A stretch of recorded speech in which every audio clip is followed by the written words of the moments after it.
My grandfather immigrated from Japan in the late 1800s from Chiba, Japan, which is not far from Tokyo.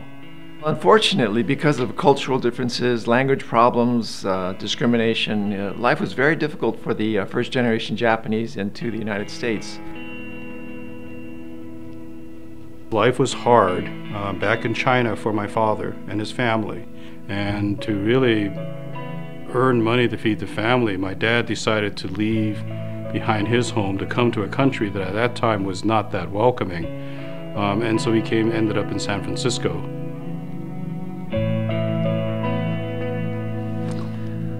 During World War II, there was an executive order 9066, which was signed by President Roosevelt, which forced all Japanese Americans into internment camps, or we call them now the American prisons. So my family was moved into horse stalls at the Tanfran racetrack as the assembly center, and my father told stories about having to take care of a 1-year-old infant and a 2-year-old daughter out of a horse stall in the racetrack. There was a time World War II happened. There was the Chinese Exclusion Act, which prohibited women from China to come to the United States. So he and my mother ended up being separate for 18 years. When a person chooses to leave their homeland, it must mean that back home was pretty rough. Because why would you go to someplace else where you didn't speak the language and endure hardship? It's a personal story, but you look at my parents, they came to this country, they saved, and they eventually bought their own house. Now it was maybe 50 years when my dad was in this country if we could buy it, but they had achieved a goal. Right in the top floor, in the front half of that building. So those 3 windows were ours. Asian Americans still represent like a huge percentage of the immigrant population today. They come to this country to start a new life. They start a new beginning for themselves and their family, and shelter, housing really represents, I think, the most tangible way people can experience that. For me, that's what AREAA is about, giving people opportunities, opening doors, giving people hope, and giving people really an opportunity for wealth creation for generations. And I think that's a very common characteristic of a lot of the immigrants from Asia. Whether then or now, you come here, it's not an easy life, but you made the decision, you bust tail so that the next generation with opportunities through education or through other employment that would give them a better shot in the future.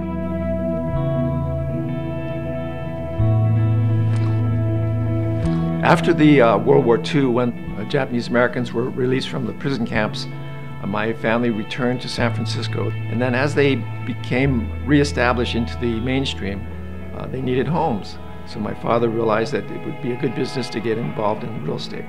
So he got his real estate license. And in order to be prosperous, you have to join the Real Estate Association. So he made application in 1955, and he was denied membership solely on the basis that he was of Japanese ancestry.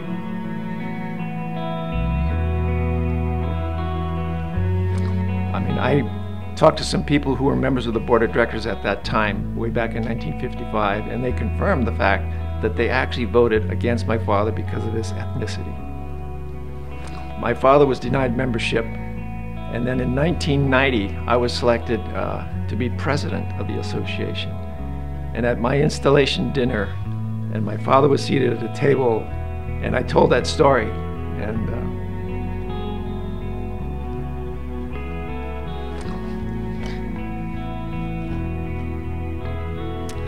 you can imagine when I gave my speech and seen him in the audience, I couldn't speak. I had a lump in my throat because of the look of my father.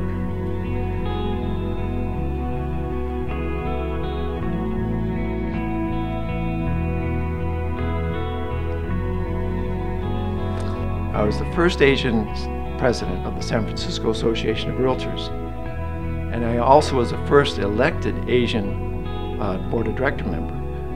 But at that time, there were no committee chairs who were Asian, very few Asians participating in realtor activities. So I started the Asian Council at the San Francisco Association of Realtors. And that actually was the genesis of AREAA that we have today.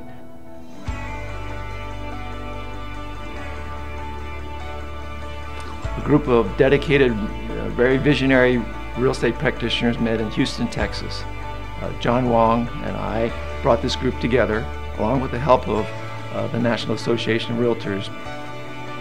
The Houston Association of Realtors was kind enough to offer us their meeting room, and it was really meant to be a brainstorming meeting. We had intended to come there and kind of discuss the issues and consider what might be possible in the future. And what happened was, in that room, there was so much excitement about us gathering together from different parts of the country to say there's just a possibility of formation, that it actually was formed.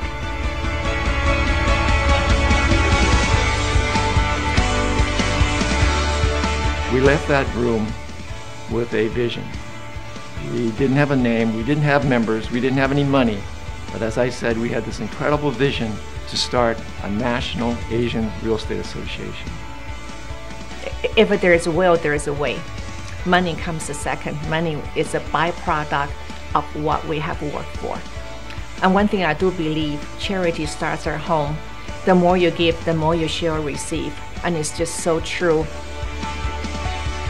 But I think at the end of the day, even if it's a small difference, it's a difference in itself. That, for me, is a reason to get up in the morning and be part of an association, makes an impact.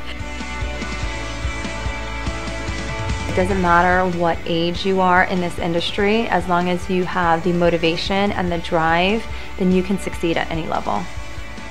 AREAA, as it stands now, is the true voice of the Asian real estate practitioner across the country. We are giving opportunities for professional development for our members. We're giving them opportunities to make money. We have an incredible networking system across the country. AREAA is truly a wonderful organization. And I think about the logo of AREAA. You know, it's a logo that represents really a shelter, a roof line. But if you also change the character, you move one of the sides down, it's the Chinese character for mankind, Ren.